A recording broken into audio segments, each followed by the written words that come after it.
Okay, great. Good morning, everybody. I'm calling to order the Connecticut State Advisory Council for Special Education on March 29th, 2023 at 9:03 a.m. My name is Susan Yankee, and I'm the council chair as well as a parent member. During this meeting, we will be referring to Connecticut State Advisory Council for Special Education as SAC and the Connecticut State Department of Education as CSDE throughout the meeting. If any members bring up a new acronym during this meeting or any other acronym, please take a second to just quickly say what it means. First agenda item. We're going to do introductions and roles. I'm going to start at the top of my screen, and when I say your name, introduce yourself and what your role on the council is. Okay, wonderful. Missy? Good morning, everybody. I'm Missy Wrigley. I am a consultant at CERC, and I am a parent on the council. Wonderful. Brian Klemenkowitz? Good morning, everyone. Brian Klimkowitz. I'm the Special Education Division Director at the State Department of Education. It's great to see you all. Wonderful. Kimberly Williamson? Good morning, I'm Kimberly Williamson. I represent speech language pathologists. Thank you. Catherine? Good morning, everyone. I'm Catherine Sum, and I represent Aging and Disability Services, Bureau of Education Services for the Blind, and I'm also chair of the membership committee. Thank you. Sean Cronin? Good morning, everyone. I'm Sean Cronin. I work with Brian at the State Department of Education. Thank you so much. Jennifer Lucier? Morning, I'm Jen Lucier, parent, stakeholder, and vice chair. Thank you. Lena? Good morning, everybody. I'm Lena Esposito. I'm coming from the Connecticut Family Support Network, and I'm a Spanish-speaking coordinator for the South Central region. Thank you so much. Oh, thank you so much. Jane? Hi, everybody. Jane Hampton Smith with the Connecticut Parent Advocacy Center. My role is to represent the families that call us.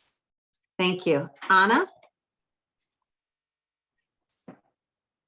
Good morning, everyone. I'm Anna Wittig. I work for OCEL, but I'm here representing private state-approved special education schools. Thank you so much. Joviana? Good morning, everyone. My name is Joviana. Thank you. Mr. Kosker? Good morning, everyone. Tom Kosker, representing Disability Rights Connecticut, where I'm an advocate. Thank you. Lori Fortuna?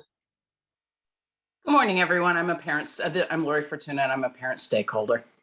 Thank you. Nachi? Good morning, everybody. I'm Nachi Bhatt. I'm representing Children in Care and Department of Children and Families. Thank you, Nachi. Denise Drummond? Good morning, I'm Denise Drummond. I'm with the Commission on Women, Children, Seniors, Equity and Opportunity, and I'm also a parent. Thank you. Mr. Spar? Yes, hi, Jeffrey Spar. I'm a parent stakeholder, and I'm the chairman of the Legislative Committee. Thank you. Michael Scanlon? Yes, hi, good morning. Michael Scanlon here as the youth coordinator for CPAC and as a person with a disability. Mia? Mia? Okay, we'll come back to Mia because she could be in class right now. Jonathan Metcalf?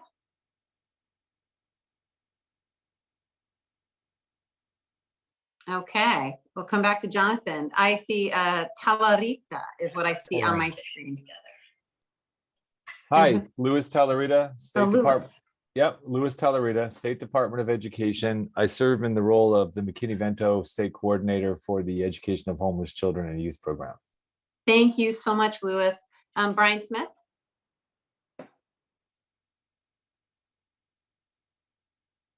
Brian? Okay, did I miss anybody other than the people I said their names, but they must be just out for a second? No? Okay, wonderful. All right, so we're just gonna do, thank you so much for sharing that.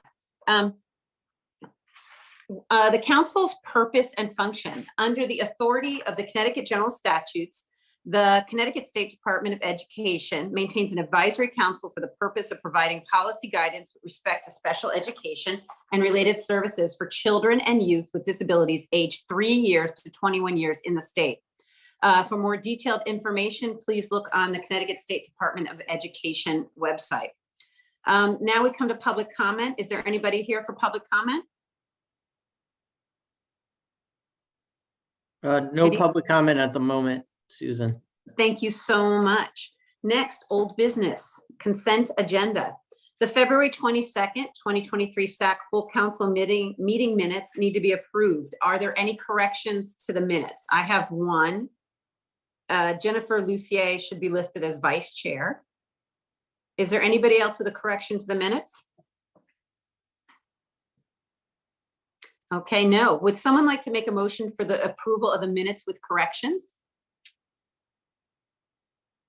So Anybody? moved. I'll make a Missy? second. Thank you so much. It was Jane. Missy made the motion and Jane made the second. Yes. thank you. Wonderful, thank you. Abstentions from anyone who didn't attend the meeting? All right, all in favor of approving the minutes with corrections of the February 22nd, 2023 meeting, please raise your hand Aye. or the hand button on your screen. Wonderful. Okay, the February 22nd, 2023 meeting minutes with corrections are now approved. Okay, my executive committee report. Hopefully I won't stumble too much. The SAC Executive Committee held in-person meetings on February 22nd and March 22nd. The agendas and meeting recordings are posted online. The annual report is also online. And I want to say thank you to the SAC for all your hard work, all the discussion and insight that you gave us that went into this report. We're moving up our annual report to be completed in June. This will help us have our break in the summer so we can start fresh in the fall. In addition, we'll have a summary infographic of the annual report for legislators and the Board of Ed in October. This is so the legislature can have our priorities and recommendations in the fall when they're planning their upcoming session. And I want to thank Tom Kosker and Jennifer Lucier for this wonderful suggestion. Our next meeting on April 26th from 9 to 1 will be at Cirque in Waterbury. Parent members will be reimbursed for mileage. Please bring a lunch or snack for a break. And Jolie's not here, but I wanted to ask her, we were hoping to extend this meeting 90 minutes as a voluntary act long. So I will have to get back to everybody in an email. But if any member would have extra time, if they could just stay for a little bit afterwards, bring your lunch and we can just do a quick work group to solidify the priorities and recommendations, because we really only after the April 26th meeting have May as a tentative meeting date. And we really need to finish up some important, our important priorities and recommendations, some that we haven't really touched on enough, I don't think. That's it for my report. Next is Catherine Sum, Membership Committee Chair for the Membership Committee report. And I want to thank Catherine and the committee for working so hard on the recruitment flyer and the legislative flyer. Thank you. Thank you, Susan. Good morning, everyone. The Membership Committee met on Friday, February 17th, and I would first like to report on our attendance here at the council meetings, which has been quite good. So thank you to everyone who has made the time to attend the council meetings. I would also like to give a membership update. Sad news, one of our members informed us this morning that he unfortunately has to resign from the council due to the good news, a new position for himself. This is Rick, and let's see if for once I can pronounce his last name correctly. Rayusi, did I get that right, everyone? He was our teacher representative from Milford, and he has a new position in Danbury, which is going to take him out of the classroom. So we wish Rick all the best in his new role. We hope he'll stay in touch. And of course, we should all begin our efforts to recruit a new public school teacher representative. In terms of other vacancies, we continue to have a higher education vacancy. We have our 5 legislative vacancies, and we have 2 student vacancies. But moving on to a potential filled vacancy, we do have a parent candidate for our current vacancy, And when the membership committee met on February 17th, we reviewed the membership survey applications we received. We received a number of applications from very strong candidates, but ultimately the committee decided to move forward with recommending one of the applicants. This is Amy Messenger, and she is from West Hartford. She is the parent of 2 children with disabilities, and Amy wanted me to let you know that she is sorry she couldn't make it today, but she did have a prior commitment, but she generously made herself available to answer any questions should you have anything you would like her to immediately answer. So a little background information about Amy. Her interest in serving on the State Advisory Council for Special Education is both professional and personal. She has dedicated her career to working with young students and their families. She has 4 children, and 2 of her youngest children are Black, which brings additional complexities to their experiences as young Black children with disabilities. She's hoping to join this important work on the SAC. She can offer her perspective as a transracial adoptive parent of 2 young Black children with disabilities. Beyond that, what she can contribute is her commitment to advocating for and elevating the voices of children with disabilities and their families, with a focus on underserved and underrepresented populations. Her professional background is in elementary education. She also has a master's degree in educational leadership. She has fostered children with DCF and, of course, ended up adopting 3 children. She has numerous volunteer commitments, which includes the CPAC Parent Leadership Roundtable, Parent Ambassador to Great by 8, West Hartford's Early Childhood Collaborative, and she's a member of the West Hartford Advisory Commission for Persons with Disabilities, as well as many other organizations where she does volunteer work. Does anyone have any questions about Amy Messenger's application? No. Okay. All right. Would someone like to make a motion to vote and accept Amy for membership on the SAC? I would make that motion, please. I'll second that. Okay, all in favor, would you please raise your hand either with your button or your physical hand? All right, any opposed? Great, all right, well, we welcome Amy Messenger as the newest member of the State Advisory Council for Special Education. Thank you, everyone.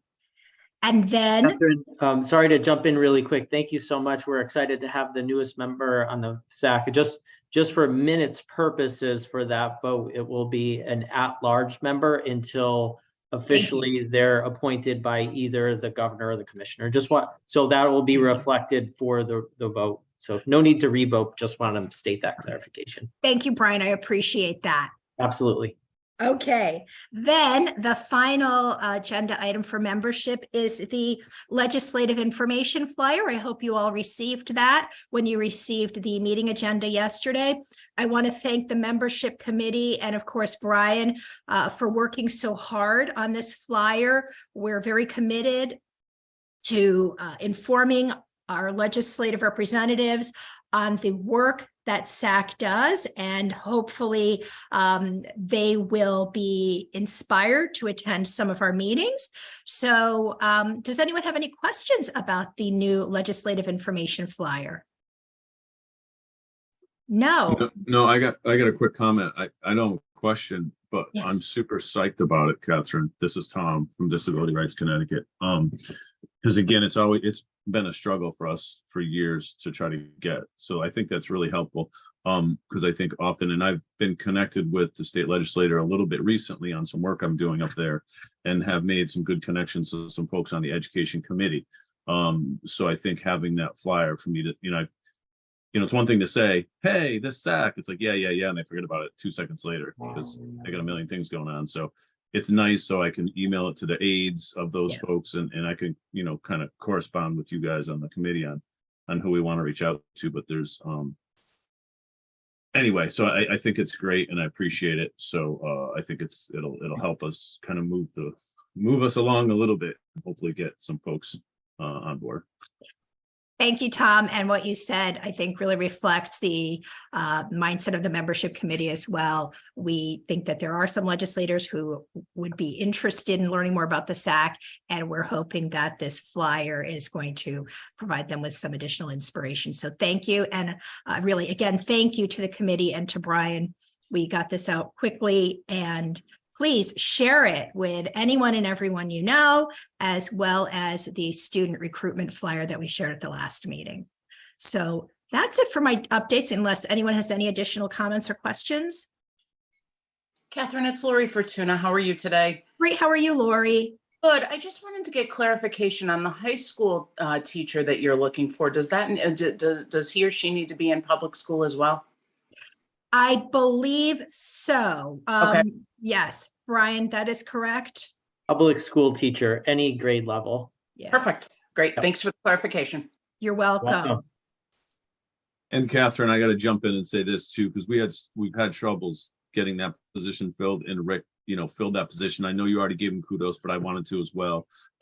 He did a great job, and really, and he was a voice. He wasn't silent. He wasn't just there sitting there. He was a great voice and provided great input. So I appreciate that. So if we can work to get someone and fill that role, I think it's great to have that other lens that, we're missing sometimes on that. So again, thanks to Rick. I'll email him as well, because I'm sorry to see him leave us, but happy for him, obviously. So thanks.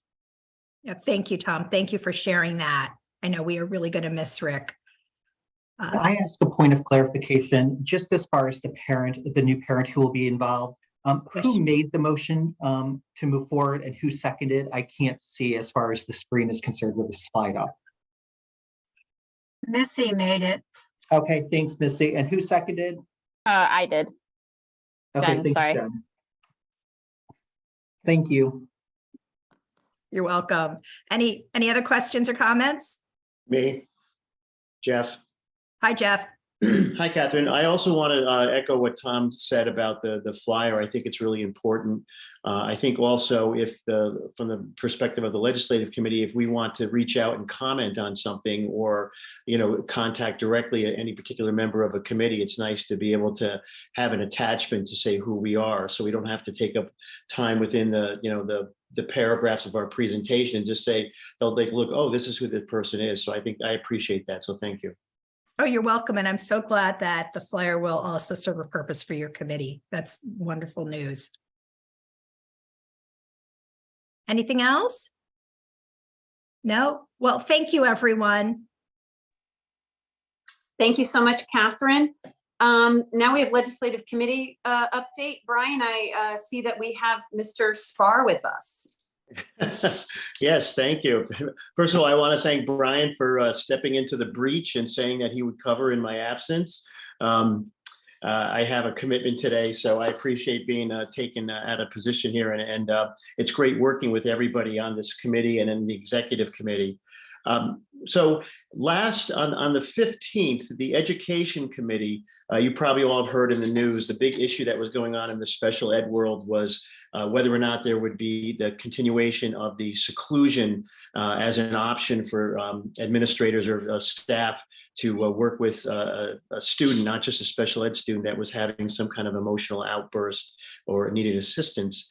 And there originally was a bill that came out to the Education Committee. It was bill number 1200. And originally in its an initial form, it was removing seclusion as an option. They had a hearing on that on March 15th. And we met and discussed briefly.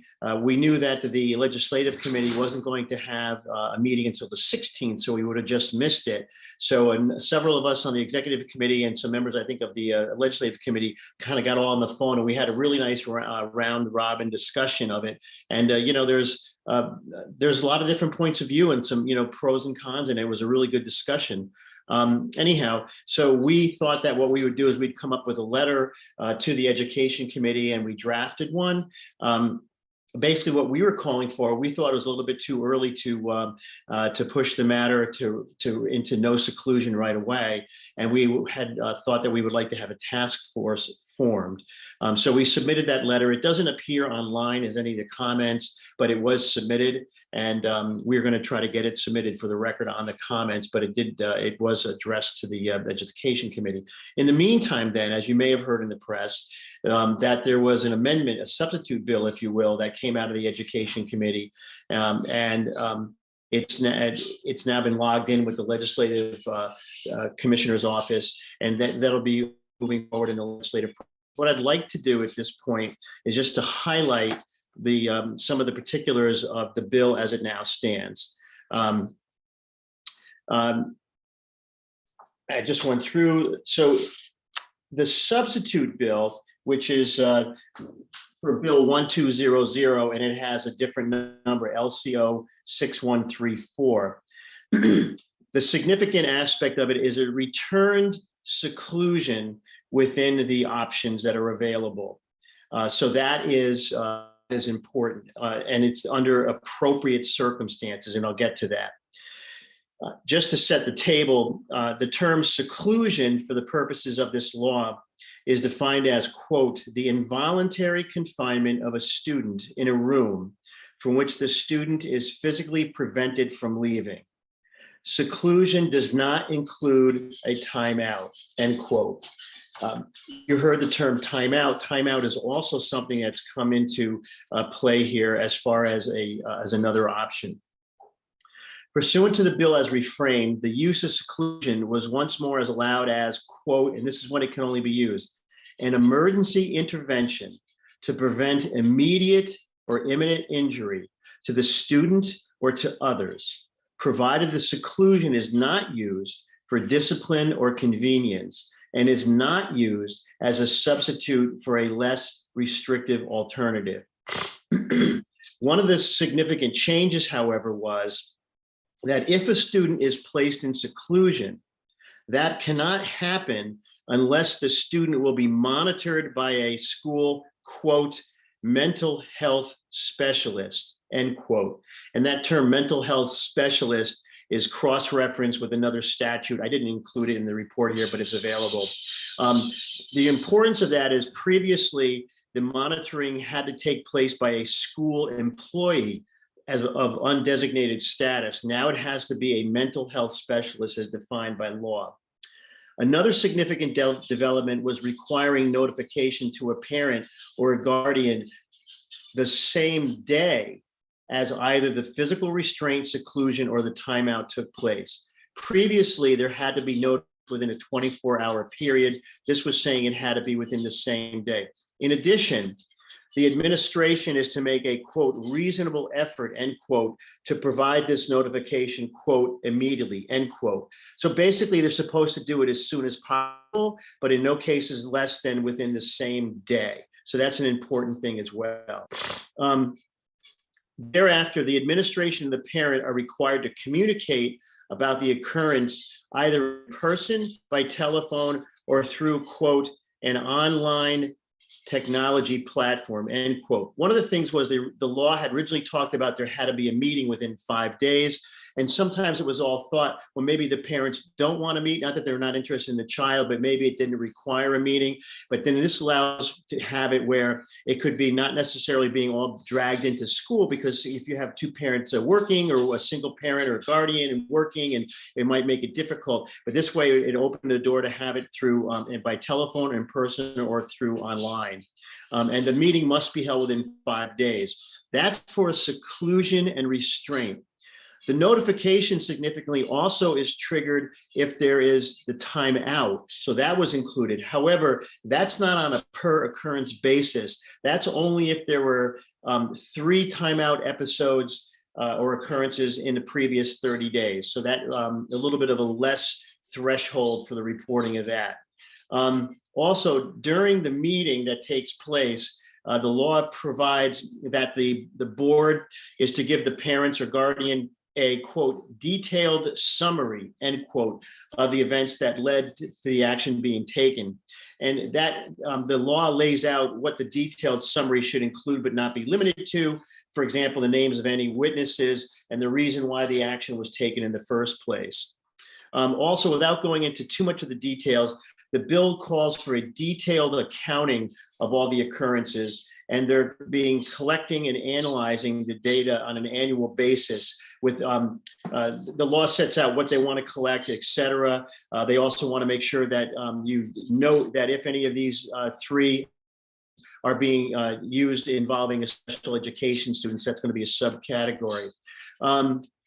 Also, it said that any student who had previously been involuntary placed in seclusion was to be frequently monitored. It's changed, as I said, be it through a mental health specialist. So that's a big significant change. So that's as it's developing, and I will keep everybody posted on that. I also wanted to call everybody's attention to another bill, Bill 5001. That's over with the, I think, Human Services Committee. It's not an education. However, and I can get, it's very detailed. I can give some more information later on, but I wanted to put it on the radar for everybody because that has to do with kids in transition and making available resources for developing workforce supports and services. And that's important. I will give a more detailed response. I just wanted to put that on everybody's radar. And then I know also Susan has called to attention Senate Bill 1 that's come out of committee, and that has to do with if there are languages being provided to the student that they should have an interpreter. Susan, you can maybe give me more of the specifics on that. It just says if a school has world language, they have to have now American Sign Language included, and that if a child is deaf or hard of hearing and the high school requires foreign language requirement to graduate, they can now request that they be exempted from the foreign language requirement. The ASL is very exciting because I know they're also using that as workforce development, so that we have more people in whatever career they choose able to communicate through American Sign Language.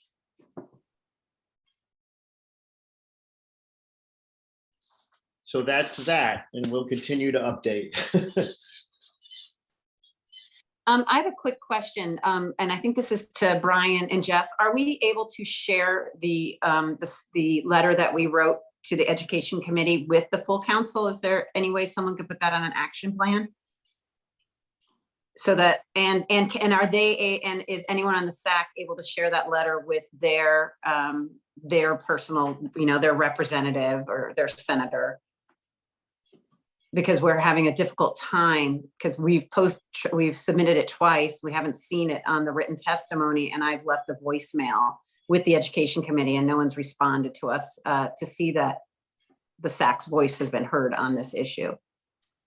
So if your question is, well, two-part. Number one, are we allowed? And number two, as far as physically accomplishing that.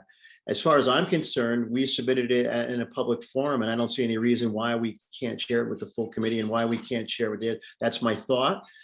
As far as I'm not that sure about it. What I was going to do is I was going to take it as well and send it to, there's a local representative in Norwalk here who's on the Education Committee. I want to send that to her and call it to her attention.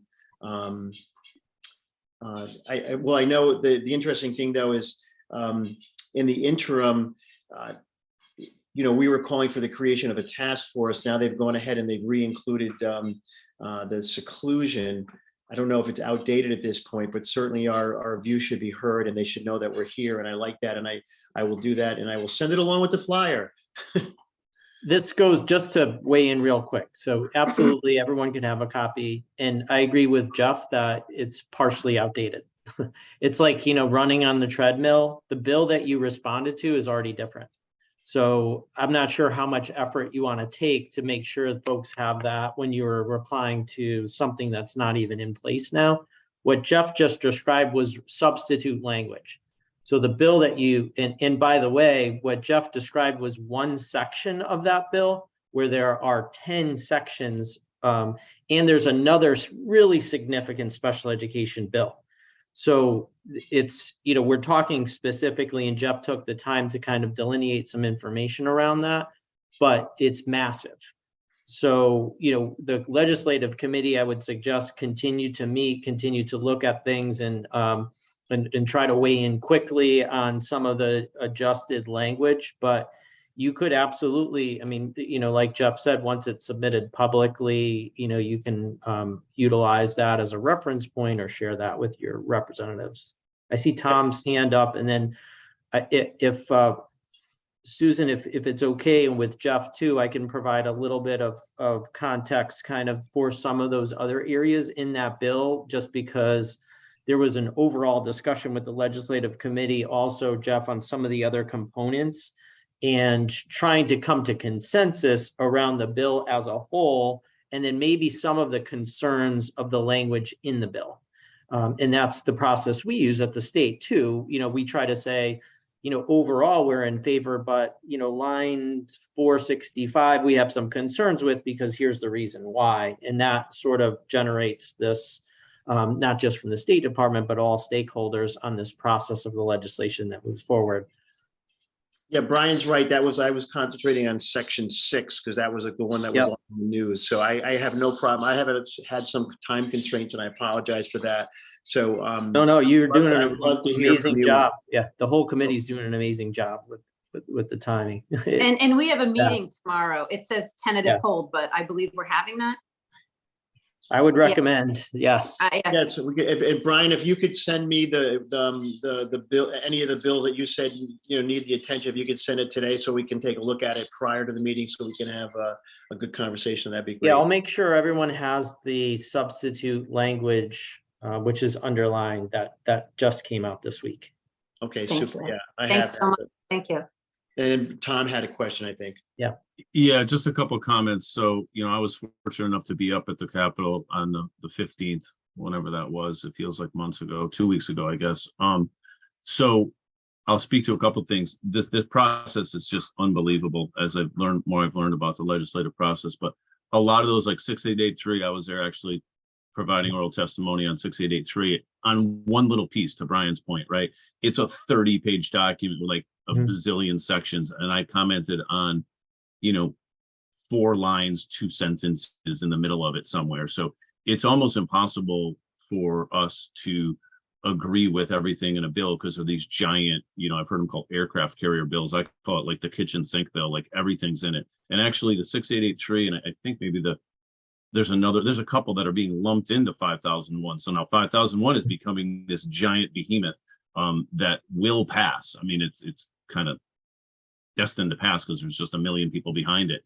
The important part is some of the language in there, right? So as we get comments into the Ed Committee and the aides is where you want to work through because the legislators are so darn busy they can't answer their emails. But so I want to speak specifically to one thing really is that, so just, and I'm not looking for the SAC to get on board with this. I just wanted to mention it because there's a lot of stakeholders here. There was one small section in 6883, section 13, subsection FII, like craziness, right, on line 407, that talked about requiring school districts to inform and educate parents about the laws around conservatorship.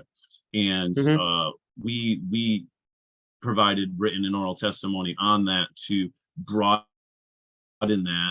And I testified to the committee, and their intent was to make sure the conversation's happening, which that piece of it, Disability Rights Connecticut is for, like, have the conversation. Our issue with it was limiting it to conservatorship, and so often the conversation is around conservatorship and guardianship and not the alternatives too. So we're looking to we've been working with some of the aides on the committee to alter that language, proposing some different language that includes things like supported decision making, for instance, which I know many of us on this call, many of us in the business are all for, including as an option, an alternative to guardianship and conservatorship. So, and there's a few other things. So we're working on that. I will probably reach out to some of you that are representatives of different organizations in Connecticut, just to see if you're interested in, putting your name on the end of our letter, so to speak, to the that DRCT is writing to the committee. But I do not I don't need like the whole SAC because I know it's really difficult. And this is where I've been in the past, right? There's things that with so many stakeholders, right? We have slightly different positions sometimes on things. So it's challenging to write something on behalf of the full SAC. So I acknowledge that, but just wanted to get that out there on that one little piece. But yeah, thank you, Jeff. Again, I know I've said this in the past. We all have it is a giant in the committee. It's a giant process that's really hard to keep on top of. It's constantly changing and it changes minute to minute, it seems like, and day to day like crazy. So anyway, thank you for that.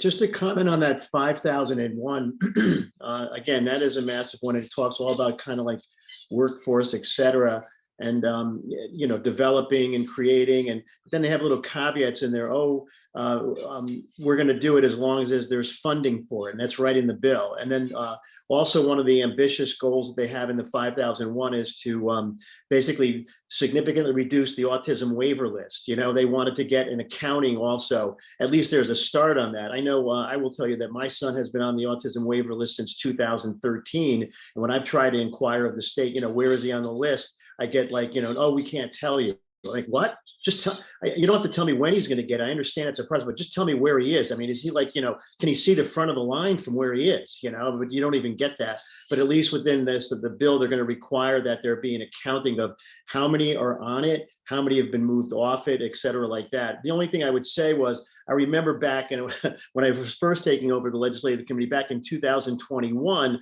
they passed this Workforce Pipeline Act. And then they were supposed to have, as of July 1, it was supposed to go into place. And by the following January, they were supposed to have this plan all in place. Where is it? Where, at one point in the spring of 2022, I followed up and they gave me this plan. And the plan was, we're going to do this, we're going to do that, we're going to do this. It's like saying, okay, I'm going to go on a trip, but they didn't even start packing for it yet, let alone get on the trip. So we'll have to see where they are with this 5001 and this workforce stuff.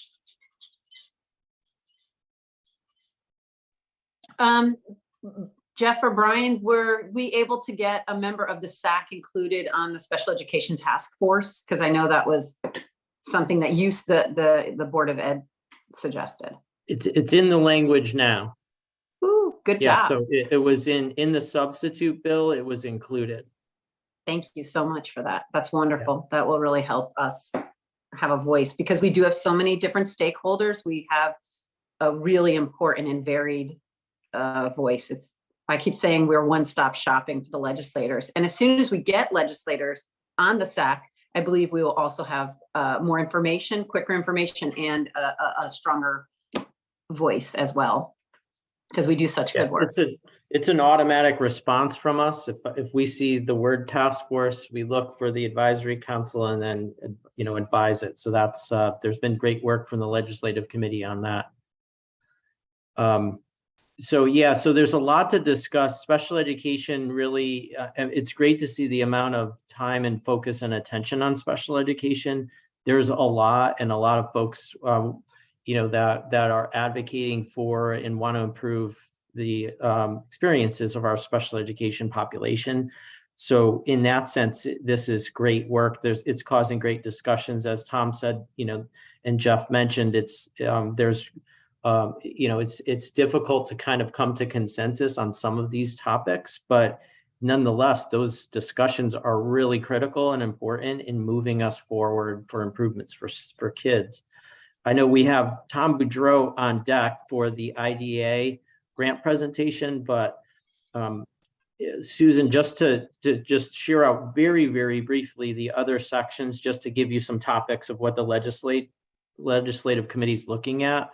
So section 1 of that bill of 1200 talks about funding, and make sure that federal funds around ESSA and CARES aren't factored in and calculated when discussing local special education funding expenditures. So that's something we agree with, and we wouldn't have in place anyway, but that would articulate that language in law.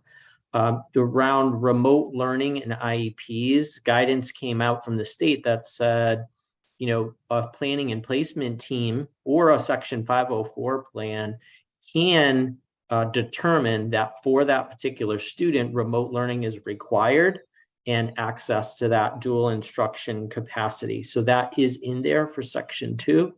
The special ed task force you mentioned, there's a lot of topics for that task force to cover, but the advisory council was added to that, as well as the Council for Private School Education Facilities. So CAPSEP as well was included. So that was a great add, as Anna represents organizations of our approved privates here. Translation services, there's a lot of language on that. Interpreters in meetings and ensuring that parents are meaningful members of the PPT.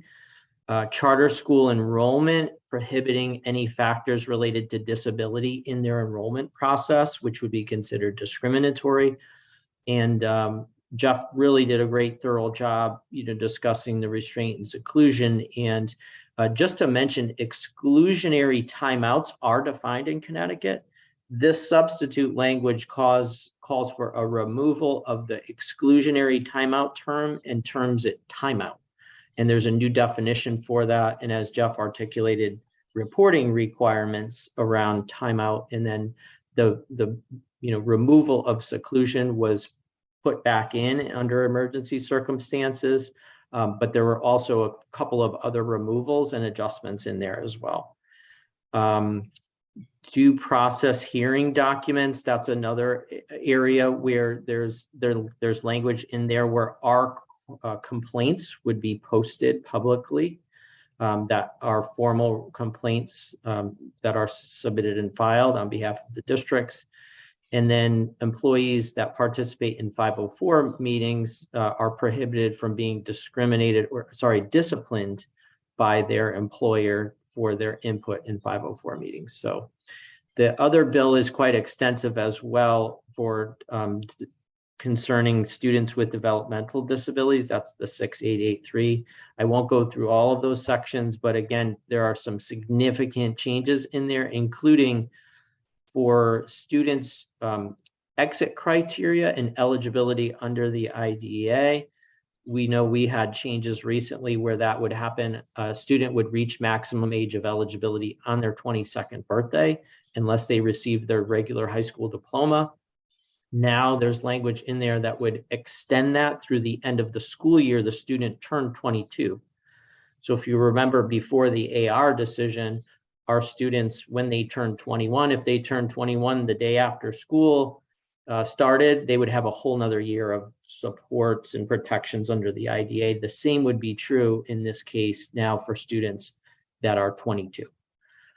So Jeff, just to give kudos again for your leadership and this advisory council's work on that. There's a lot to review and a lot to discuss, and you've all done a great job of weighing in on behalf of the council. Missy, question?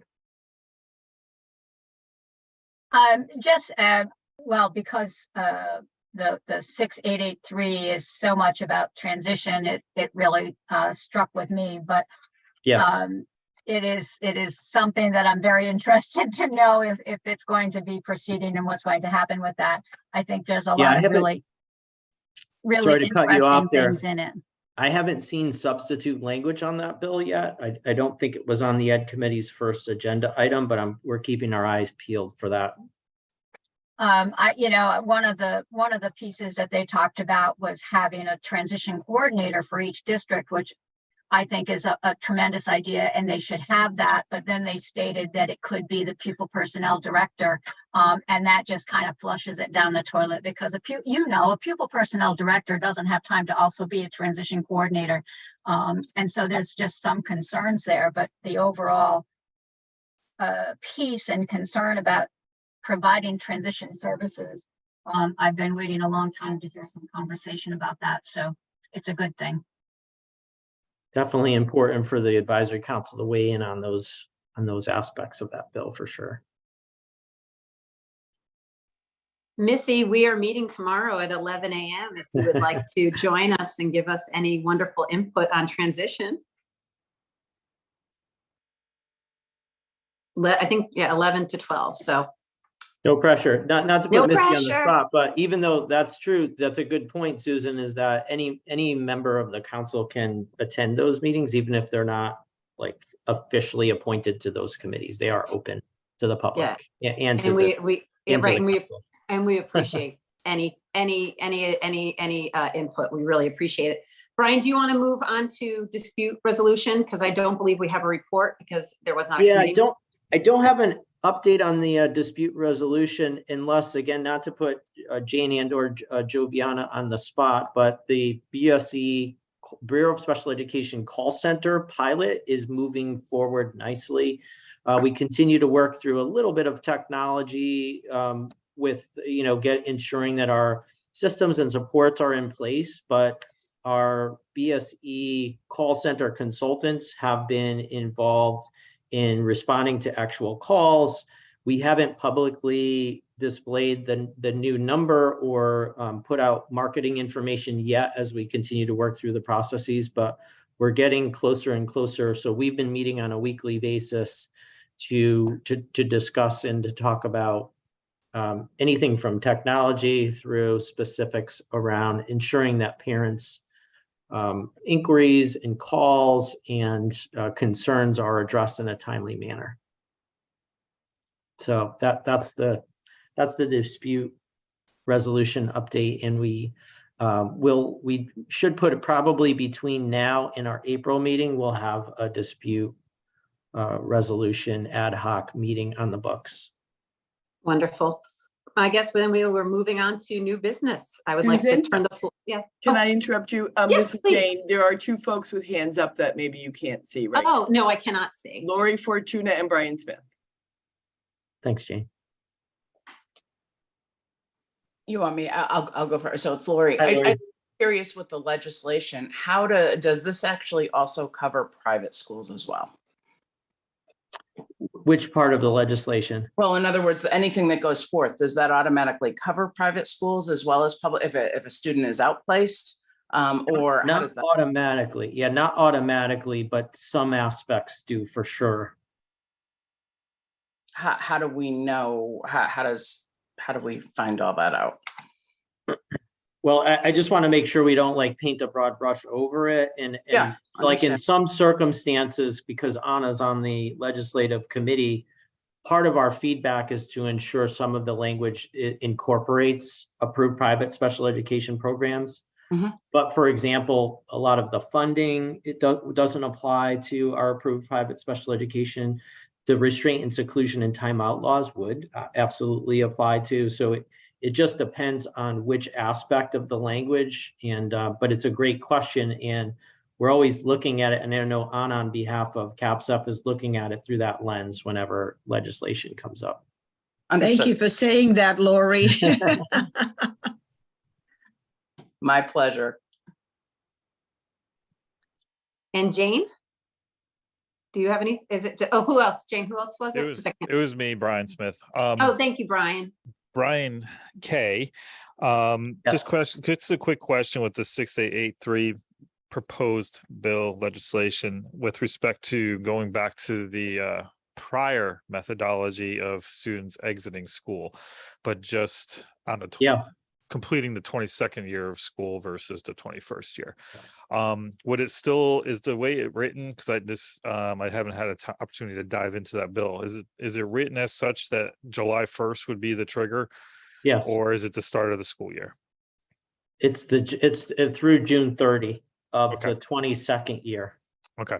Exactly how it was before. Okay. Just wanted to make sure that was mimicking how we did things prior. So thank you. Yeah. You're welcome. Great. Does anybody else? Okay, then let's turn it over to new business. Mr. Klemenkwitz. All right, everybody, quick stretch break. We're ready for, I really appreciate Tom Boudreau being on with us today. Tom is our 611 IDEA grant coordinator and 619 as well. That's our early childhood aspect.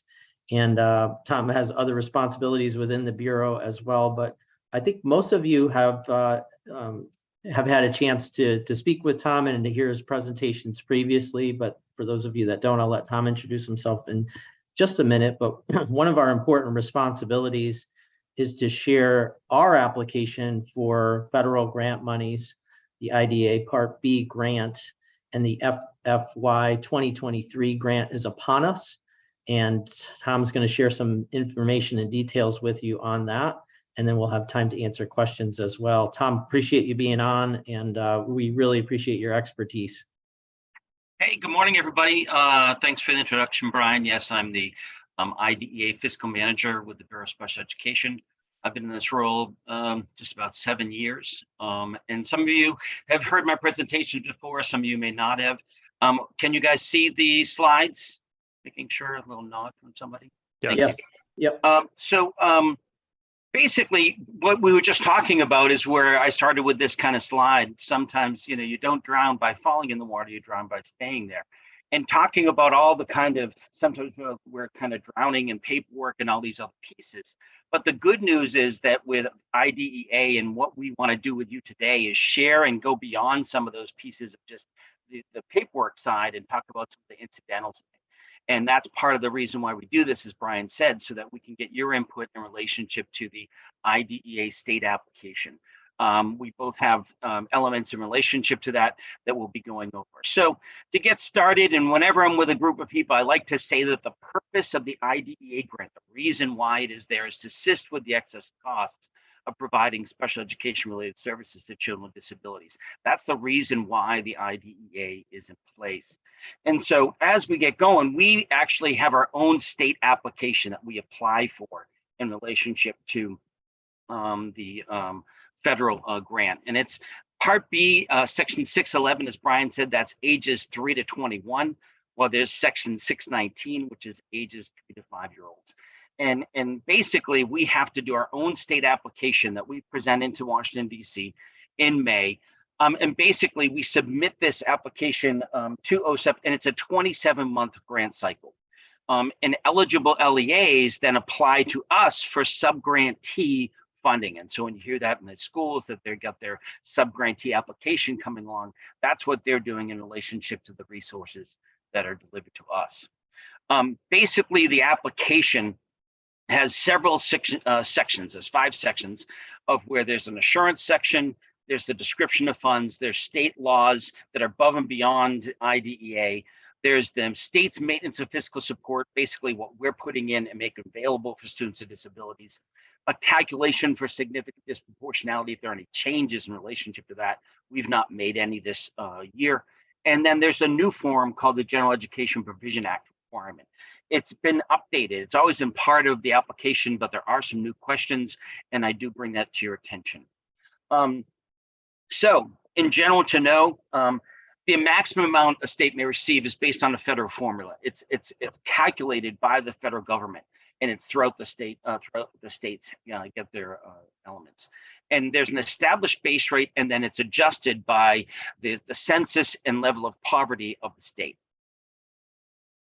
So in the application itself, when it comes to us, there are 3 buckets of money that come. There's an administrative amount of money, that's for administrating the grant, basically pays the Bureau of Special Education salaries. The other state level activities, and those are elements by which that are kind of the initiatives and the work that we do. So around some of the contracts we do with CPAC, with some of the elements in relationship to, say, CERC, some of the components in relationship to, say, the surrogate parent program, those type of pieces are all on those other state level activities. And then there's the flow through part, that sub-grant application that eligible LEAs actually apply for. And they submit that to us, and then there's a federal formula of where those resources are broken down.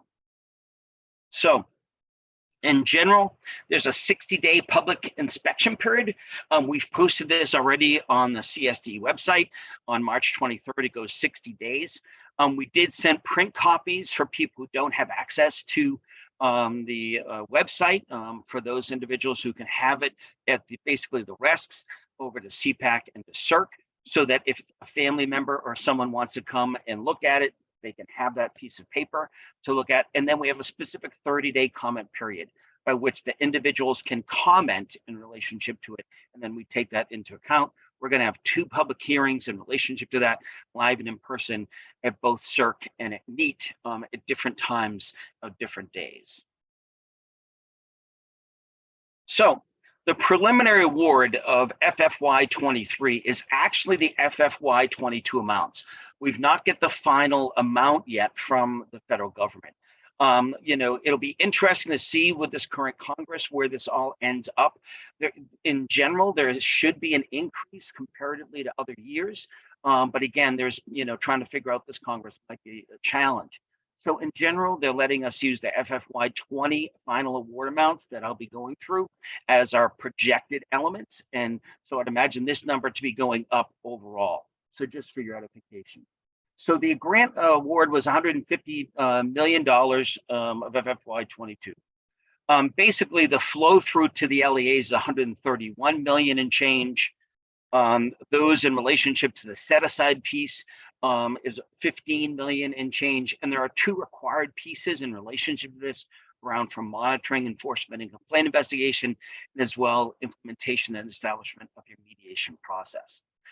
Both of those are mandated, and then there's the administrative part.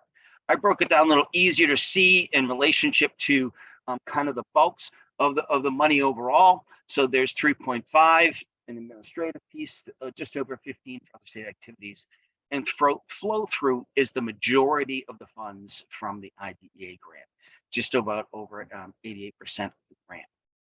So for the 619 funds, same concept. It's FFY 22 numbers versus FFY 23, not available to us. It was about 5.2 for 619, again, 3 to 5 year olds. For preliminary amount for the flow through, about almost 4 million, 3.9, set aside just over $1 million, and then for administration.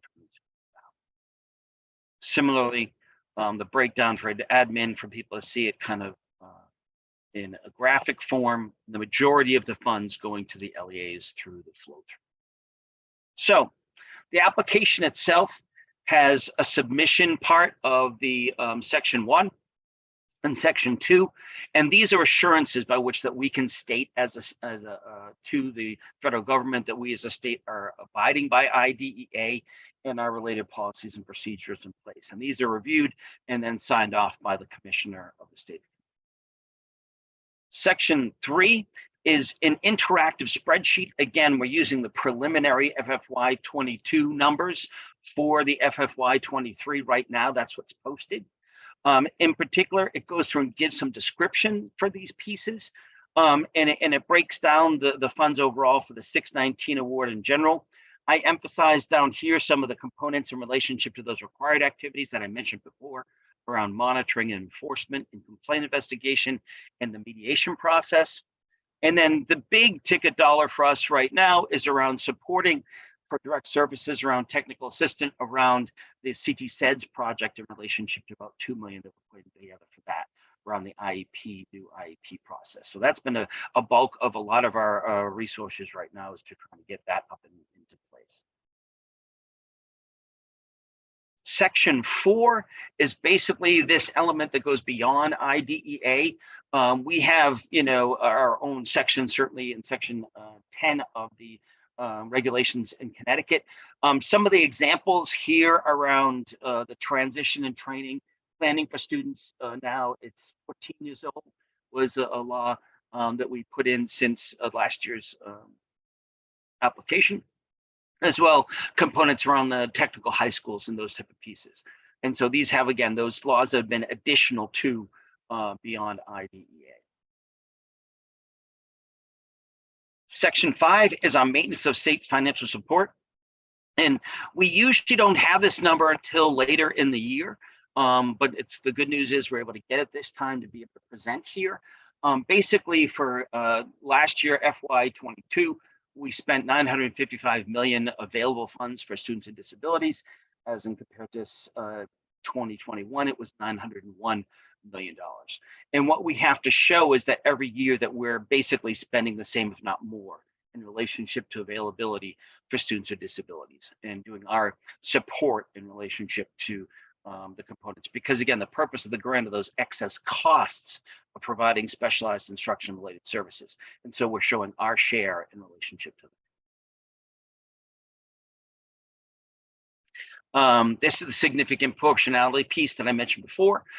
We didn't make any changes in relationship to this and we put changes where the Office of Special. So in general, the LEAs part of things that flow through funds, this is their subrecipient application that I just want to go over with you as well, that this is something that the districts do. And just to give kind of a perspective, this is actually kind of a way by which to see the number of grants that are kind of running throughout the year. We're with it kind of where that red line is right now, where FY21 basically just ended in June of last year. We're now in the FY22 that will be ending this June in relationship to the flow through funds, while those for the administrative and elements in relationship to other state activities, those continue out through the end of the year. And then we're going in FY23, where we're basically in our first year of that. We then have the tidings period, which is that carryover part. Remember, it's 27 months. That's coming into the first year ending of that. And then we're coming into our FFY23, FY24. And again, that's fiscal year 24. Our fiscal year is a little different than the federal fiscal year of 23. And that's where this is what we're talking about now. We're in our planning phases. We're talking about applying for the application. We're going to get our award starting in July 1. Then the bulk of it comes October 1st, and then it carries out again through the next 20 some odd months. So about the application itself, we used last year's total award for this year's application for the LAs to use. They need to have a separate accounting system in relationship to following IDEA funds. The purpose of the grant is to supplement, not supplant, local and state effort. That's monitored through an element called maintenance of effort, where they must demonstrate both an eligibility standard and a compliance standard, showing that they're budgeting the same, if not more, and expending the same, if not more, for students with disabilities. If that doesn't happen, we do go and do, there are some consequences for that. The grantees must demonstrate their expenditures, and this is in the electronic grant management system, where it is available for people to see in relationship to what they're spending their money on. And then in relationship to the grant around significant disproportionality, there is a mandated set aside of 15% to deal with, it's called comprehensive coordinated early intervening services, that those districts that are identified with that need to set this money aside in order to address those areas that were identified. We did get recent information from OSEP around paying particular attention to equipment and supplies, so the districts are identifying kind of approximate items and approximate costs, and as well for trainings and elements in relationship to construction. In particular, around construction is the Build America, Buy America Act. This is something by which that the districts need to pay attention if they're using IDEA or federal funds in relationship to this, that the articles that they're purchasing have been from Made in America. And mentioning the EGMS piece, basically we have goals that are established in the EGMS. It's broken down by goal, and if they have private schools or that CEIS element that I just mentioned, they need to identify those pieces in relationship to what they're going to be using the resources for. And so our element is, if you have a goal, then there's money related to it. They need to tag to each other. You need to know what the line item is addressing by that goal. This is both for 611 and 619. This is the goal section of, they break it down like that. And then there's the budgets. The budgets are established by a public school activities budget. And again, if they have a private school activities budget or the CEIS activities budget, all out of the one application. And so it's broken down in relationship to the EGMS like this, where it lists basically your public school activities, your private school activities, and coordinated early intervening services. It was posted, this application we posted already on March 6th. It's available, it has to be presented back to us for review by May 11th. And the districts need to be working on that in their grant EGMS system. We do track across the year an element of our fiscal monitoring for IDEA to ensure that the districts are utilizing the funds appropriately. We monitor for risk, not that risk is bad, but to try to determine what level they are in relationship to the use of IDEA funds.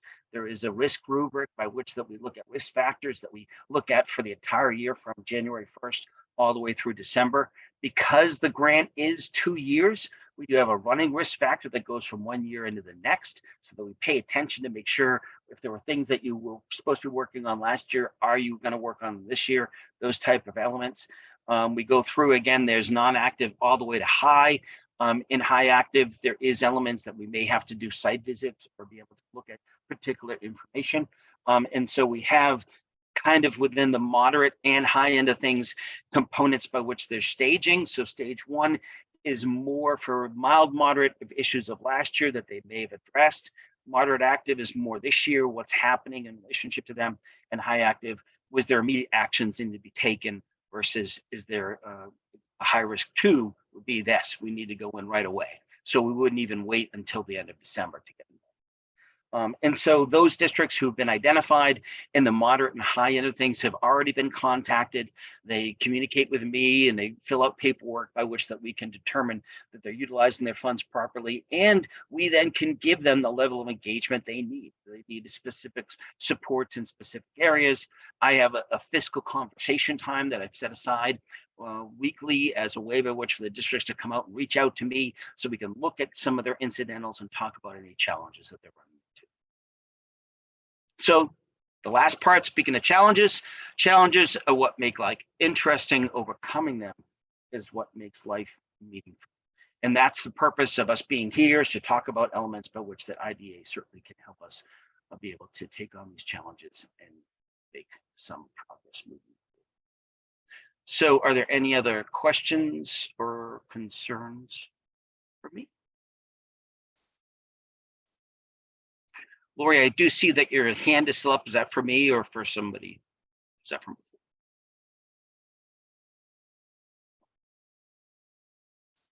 It was from before. I apologize. I'll take it down. All good. Not a problem.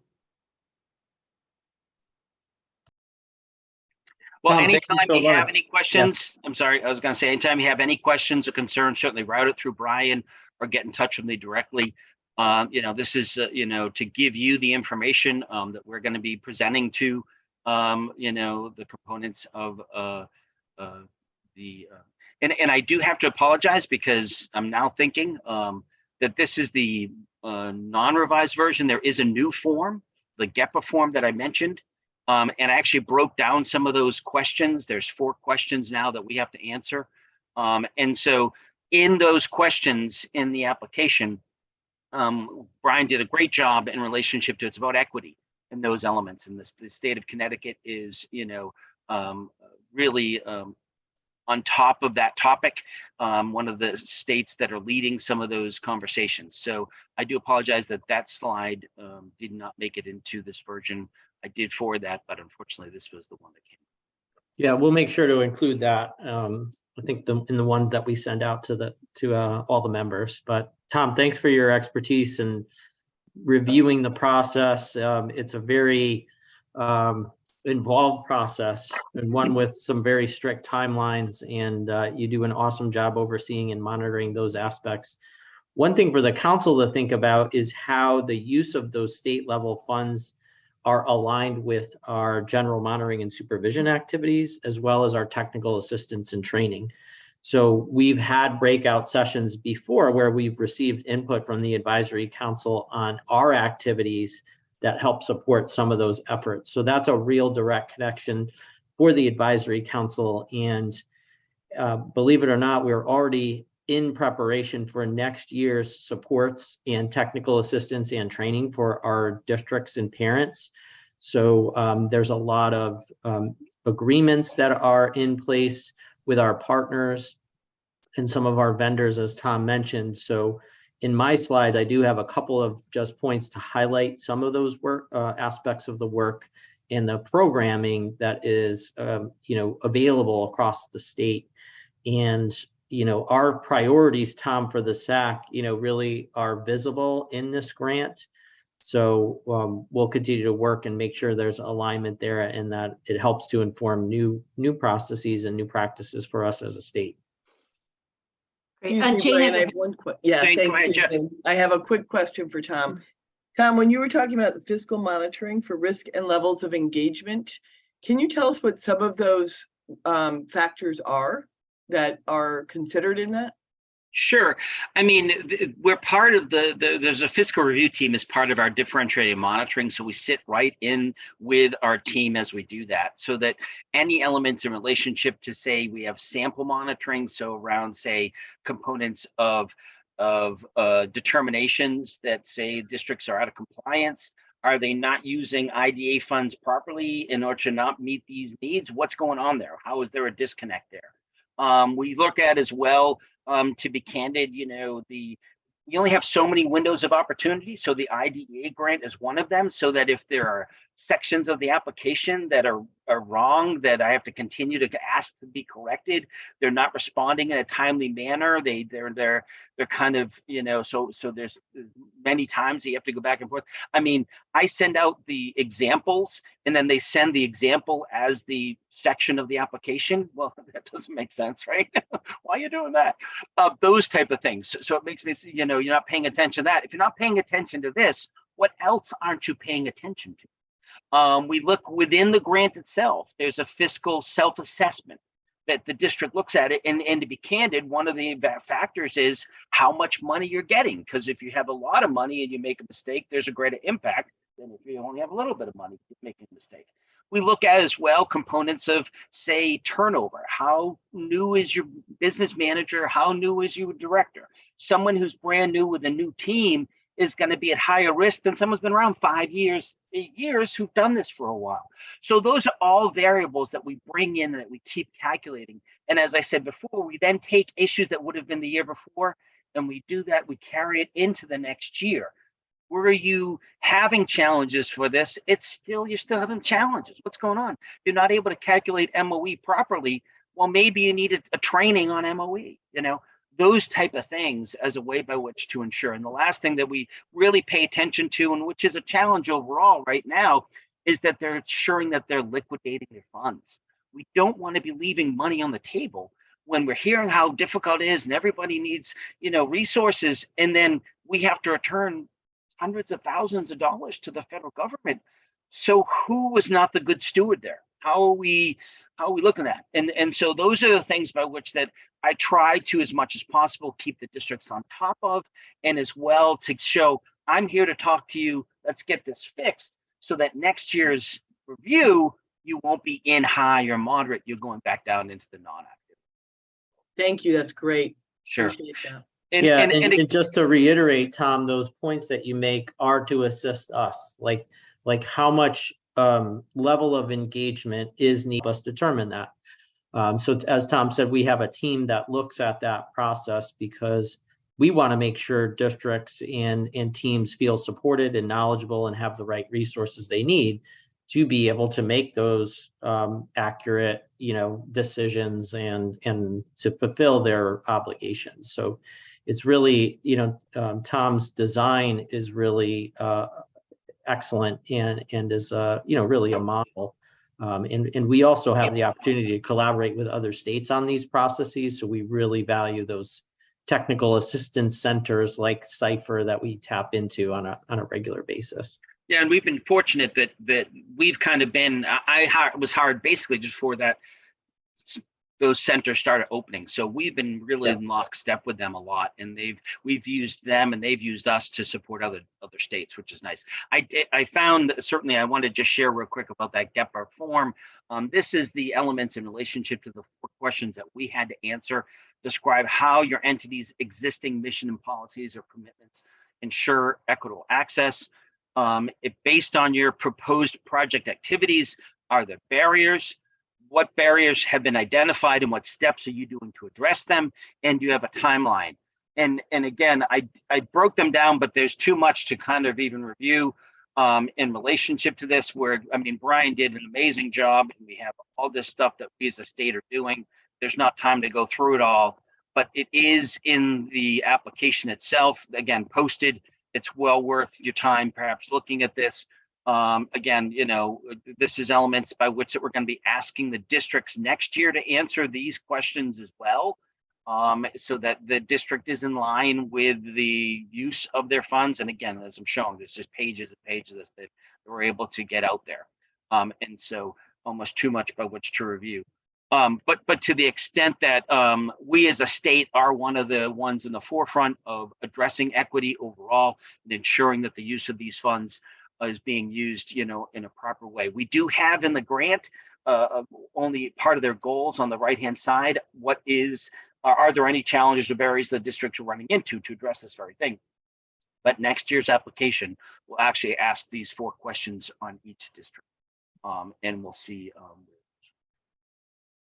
Very good. Thank you so much for your time. Have a wonderful day. Thanks, Tom.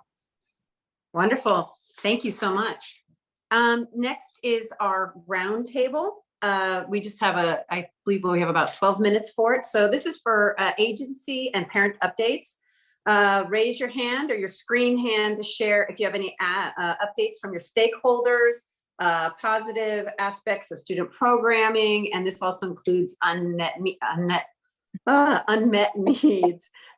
So also, and if you have, you can pass. If you don't have anything to share today. So Jane, did you want to start? Yes, unfortunately, our calls are really always about unmet needs. So that's generally where we start. So I like that caveat that people only call the center because they have a challenge. And we have kind of a really big list today. So I've asked Jen and Jovi to kind of help me to go, but there's no program for them. So they're being told that there's a 1 hour a week play group that they might be able to join. We're hearing that from many districts, not just one.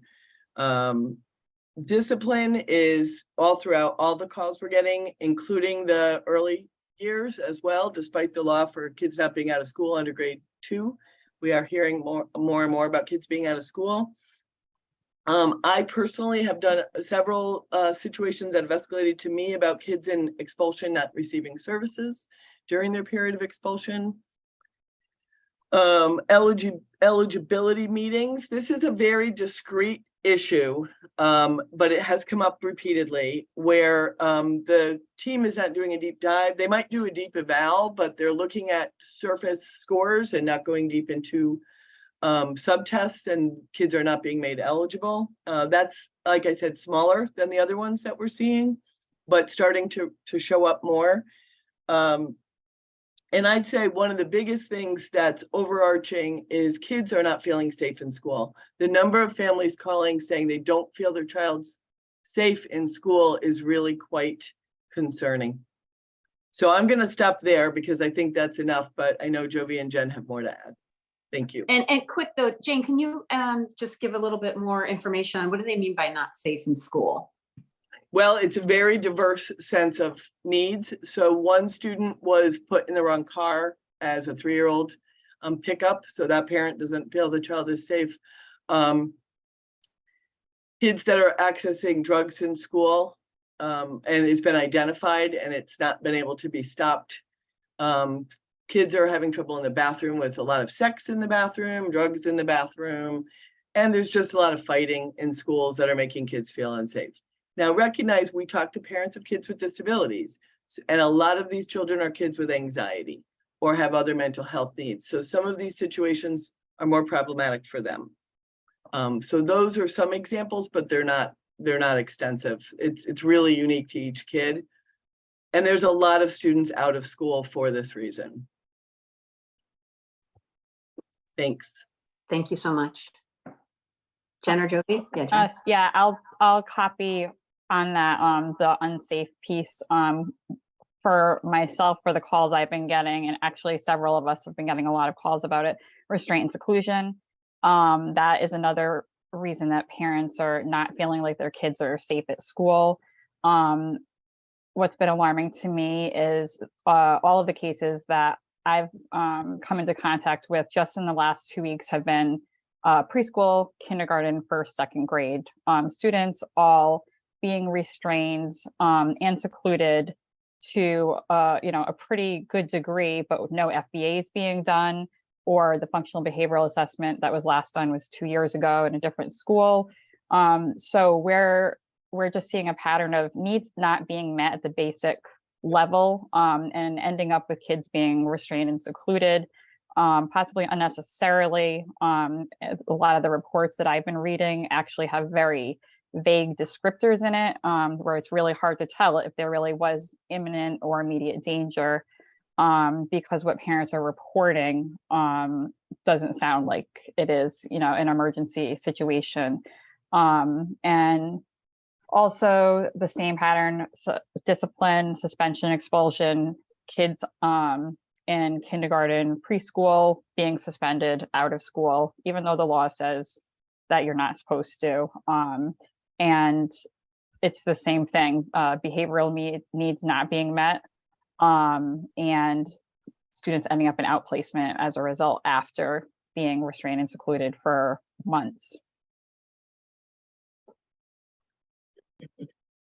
Sorry to be negative, but it's just the way it is. It's been a really rough couple of weeks with families, and it's not just one or two. If it was one or two, it would be, it's still concerning, but it's becoming it's more common. I'm talking to more families with restraint and seclusion cases than any other issue right now. No, it's such very important information. Jovi? I'm sorry, I do have a little bit of allergies, so bear with me. I have lack of identification. A lot of districts are deterring families from making referrals to special education and telling them that they would get more service using their tiered interventions. IEPs not being translated, even though we do have CT SEDS and districts are aware that the parents are in need of language access and language assistance. And third, the issue with discipline, suspension, kids who are being suspended, not getting their tutoring, they're being left for months and months without any academic instruction. That's over here. Thank you. I don't see any other hands. Does anybody else have anything to share? Lena hands is up. Oh, I'm sorry. You know what? You and I both have our heads cut off at the top. So, okay. Thank you. Thank you. Yes, yeah, from Connecticut Family Support Network, in the past 3 weeks, like CPAC say, I have received some phone calls, almost all my phone calls, they are from domestic violence, sexual abuse, and mental health issues from the parents. From the parents calling, try to get, resources for the children. Then it's been, almost every single phone call that I have is about 3 topics. Then I'm really very concerned. Thank you. Thank Lena, you so can we ask Lena a little bit more about the domestic violence? You're talking about in the home? I lost her.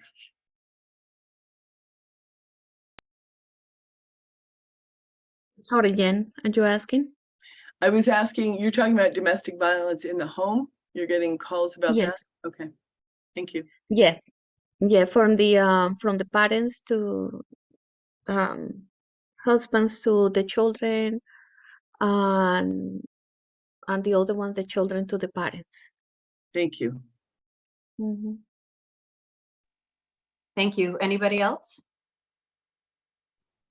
This is Brian over at DDS. I just wanted to make sure people are aware that DDS has a number of initiatives going on right now. A lot of discussion and work groups and committees around utilization of the ARPA funds that came into the state of Connecticut, directed towards our agency and services within. So if you're on our website, there is link right to the ARPA initiatives of various committees and work groups that are happening. I actually have like 3 meetings this week about it. But we are very excited to work with our stakeholders, from families to our provider networks and beyond, to relook at DDS and how we do services with the lens and scope of the individuals and what they are seeking, as well as what families are asking for. So very excited conversations happening. And a lot of creative thoughts and processes around it. A lot of these groups do have individuals as well as family members and external stakeholders as members of them. And we do have a couple contracts with Deloitte and others on messaging and kind of organizing all these thoughts into a nice product. So pretty excited about what's going on. Please take a look at it. All the meeting notes are up there. I believe all the meetings are being videotaped too, so you can review. They are broken out in residential, employment and day, family engagement, stakeholder engagement. So there's a lot of great activity happening, and pretty excited to see where this will get DDS moving in the future with respect to services and supports and family engagement. So just want to put it out there. Nice with some positive notes after some of those tough conversations prior, but not to dismiss the urgency around those issues as well. And I will say, Lena, I have had about 5 different domestic violence related situations come across my desk recently. So it is a very, sadly enough, it's becoming more and more prevalent in my daily work as well. So I wanted to support that cause that you referenced as well. Thank you. Thank you so much, Brian. Anybody else? This is Lori Fortuna. On behalf of parents, I'd like to just kind of shine a light on the private school sector in regard to all of these things as well, because ultimately I know that, you know, the guidelines are different in some cases, as Brian called out earlier, regarding whatever, you know, depending on what we're talking about, but you know, really want to make sure that we keep our eye on that as well from a safety perspective. I've heard, you know, quite a few stories recently in regard to, you know, several schools where the safety is a concern because there's not the number of teachers available. The teachers are not trained. You know, there's more behavioral situations, and because of that, students are not getting the information and learning to the degree that they would be, because they're being distracted by all of these outburst safety issues and so forth. Lori, just a quick question. When you say private schools, are you referring to private schools that are specifically for special education or private schools? Yes, I am. Okay. Yes, okay, I am. Wonderful. Okay, thank you. Denise, did you have your hand up? Hi. No, I just wanted to mention that on Friday, April 28th, our commissioner, we're hosting our annual event, Autism Raising Awareness at the State Capitol. So what we do is once a year, well, we just started this actually, but the event is to educate, to raise awareness, educate families, and to create acceptance about autism. So organizations from across the state, they gather at the Capitol. This year will be in the North Lobby of the Capitol. So I think there's like already 30 organizations that want to come and participate. So they're going to set up tables in the North Lobby of the Capitol to share information with families. So the event is from 10 until 2.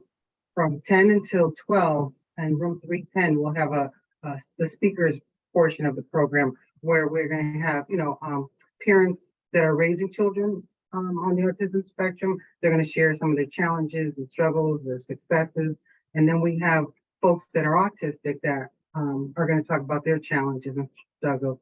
So this year, a 10-year-old boy, he's gonna be one of our speakers, and he's autistic and he's amazing.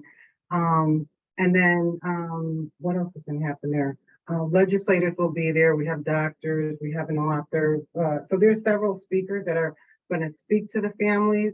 And then from 12 to 2 downstairs in the North Lobby, that's where all the tables will be set up. So the families will leave from upstairs after hearing the speakers portion of the day, and then go downstairs and visit the tables to gather information, to ask questions. And so it's open to the public. And if anybody wants any more information, they can just send me an email and I'll give more information. But I just wanted to share that. Thank you, Denise. That sounds like a wonderful event. Is there anybody else? I heard a voice. Anyone? No? Okay. Before we adjourn, CERC did confirm that at our April 26th in-person meeting at their new headquarters, in Waterbury that we can stay until 2 p.m. to go over our priorities, to do a work group. So I will get together with Jolie and we will send out an email with more information. And if anybody can extend their day a little bit, bring a lunch, it would be so helpful to have as many people's input as possible. Tom just put in the chat, he was wondering what would the date of the Autism Day? Denise? So it's Friday, April 28th, 10 to 12 is the program, speakers program. And then 10 to 2 is the tables will be set up for the concourse for families to visit to gather information and ask questions. Right, and Denise, you have I've seen your flyer for it. So I guess Tom, could you send a flyer out to Tom and maybe send it to Jolie, and I'll ask her to get it out to everybody I will. to share. Thank you so much. Yeah. Great. So I think we need to adjourn this meeting because we've gone over a little bit. Thank you, everybody. This was a great meeting. Would someone please make a motion to adjourn the meeting? Come on, Missy, it's always you. So moved. Okay. And Lena, are you seconding it? So it's Missy and Lena. Okay. Thank you. Everybody in favor of adjourning this meeting, raise your hand. Wonderful. We are You adjourning. won't have a this- choice if I just shut it off. We're adjourning the SAC full council meeting at 10:34 a.m. on March 29th. Thank you, everybody. Thank you so you. much. Thanks Thank you. all. Have a great day. Thanks, You too. everybody. Susan, our